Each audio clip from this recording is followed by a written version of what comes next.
तो आज हम लोग देखते हैं विज्ञान भारती सेकंड कक्षा 7 अभ्यास कार्य पुस्तिका 13 भोजन स्वास्थ्य एवं रोग के प्रश्नोत्तर। देखते हैं प्रश्न नंबर 1। निम्नलिखित खाद्य पदार्थों को उनके पाए जाने वाले पोषक तत्वों के अनुसार उनके समूह में लिखिए। तो यहाँ पर जो पोषक तत्व दिए हैं उनमें आलू है, चावल, गन्ना, दाल, घी, दूध, मांस, अंडा, मछली, तेल, सोयाबीन, चुकंदर, चीनी, ये सब दिए हुए हैं।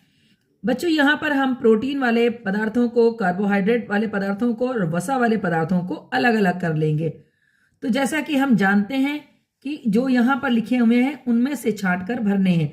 तो दाल है, मांस है, अंडा है, मछली है, सोयाबीन है, ये सब प्रोटीन देने वाले पदार्थ हैं।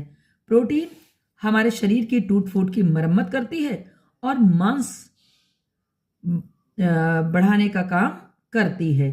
यानी प्रोटीन एक मांसवर्धक पदार्थ है और टूट फूट की मरम्मत करता है।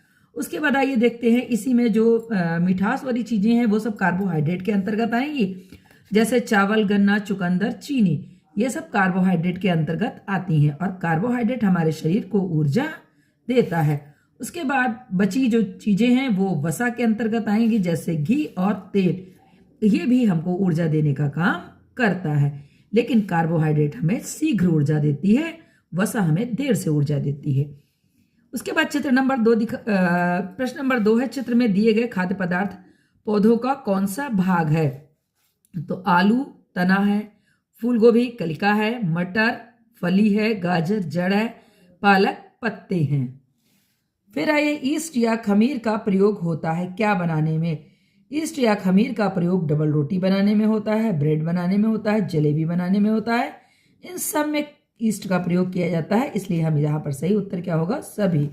नेक्स्ट है, अचार कई दिनों तक खराब नहीं होता। अचार को लंबे समय तक सुरक्षित रखने के लिए कौन कौन सी सामग्री का उपयोग किया जाता है? तो उत्तर में देखिए जो लिखा हुआ है उसमें सोडियम मेटाबाइसल्फाइड ये रसायन है, सोडियम बेंजोएट भी रसायन है, सिरका, इन सबको डालने से जो है वो अचार खराब नहीं होता है। बाजार से मिलने वाले डिब्बाबंद खाद्य पदार्थों का नाम लिखे। तो डिब्बाबंद बच्चों हमारे घर में जो आते हैं उन्हीं पदार्थों के हमने नाम लिखे हुए हैं। जैसे मटर, जो ये भी डिब्बाबंद आता है, दूध डिब्बाबंद आता है, अनानास ये डिब्बाबंद आता है, कुछ फलों के जूस भी डिब्बाबंद आते हैं। गीता ने नमी युक्त गेहूं को थैले में रख दिया। कुछ दिन बाद गेहूं के दानों में फफूंदी लग गई। आपके अनुसार गेहूं को फफूंदी लगने से किस प्रकार बचाया जा सकता था? बच्चों, धूप में फैलाकर सुखाने से। जो हमारे वहाँ अनाज में नमी होती है उसको हम धूप में सुखा करके उसमें का पानी निकाल देते हैं। इस क्रिया को निर्जलीकरण कहते हैं। तो अगर गीता ने निर्जलीकरण की क्रिया अपनाई होती, यानी धूप में गेहूं को सुखाया होता, तो गेहूं कतई खराब ना होते। डिब्बे में रख करके, बच्चों अगर गीले गेहूं हैं उनको डिब्बे में रख देंगे तो खराब हो जाएंगे। तो यहाँ पर जो कथन सत्य है वो सिर्फ कथन एक ही सत्य है, बाकी कथन कोई सही नहीं है। निम्नलिखित में से रोग के नाम में से संचारी और असंचारी रोग छांटिए। संचारी रोग बच्चों जो किसी के द्वारा फैलते हों, असंचारी जो किसी के द्वारा ना फैलते हों। संचारी रोगों में देखिए हैजा, मलेरिया, चेचक, टीबी, ये किसी ना किसी तरीके से एक से दूसरे में फैलता है। इसके अलावा जो असंचारी रोग हैं ये है कैंसर और डायबिटीज। तो ये असंचारी रोग हैं।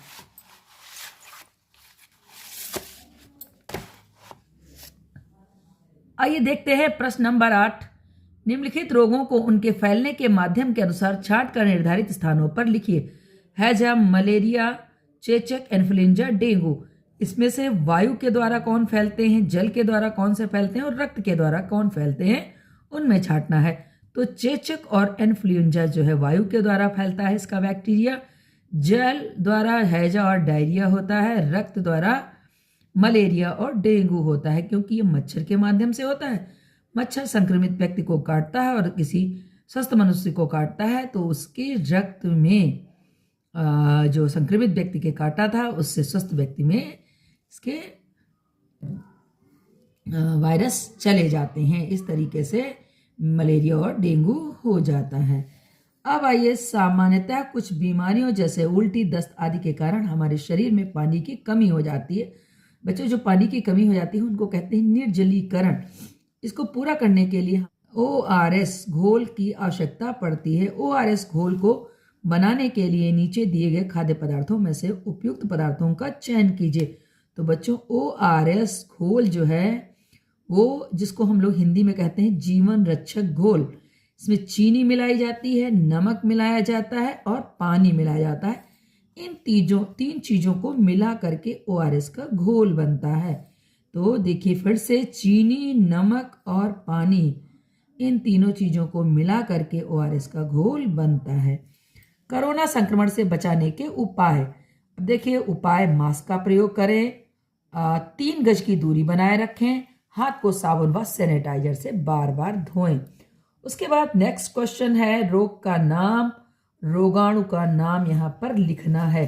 तो चेचक किस रोगाणु से होता है बच्चों? इन्हीं में से छांट करके आपको इनके सामने लिखना है।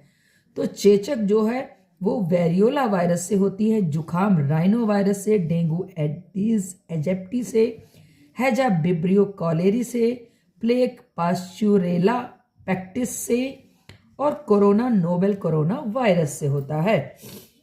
निम्नलिखित कथनों में से सही के सामने सही तथा गलत के सामने गलत का चिन्ह लगाइए। अब चेचक संक्रामक रोग नहीं है बच्चों, इन्होंने गलत कहा, चेचक एक संक्रामक रोग है।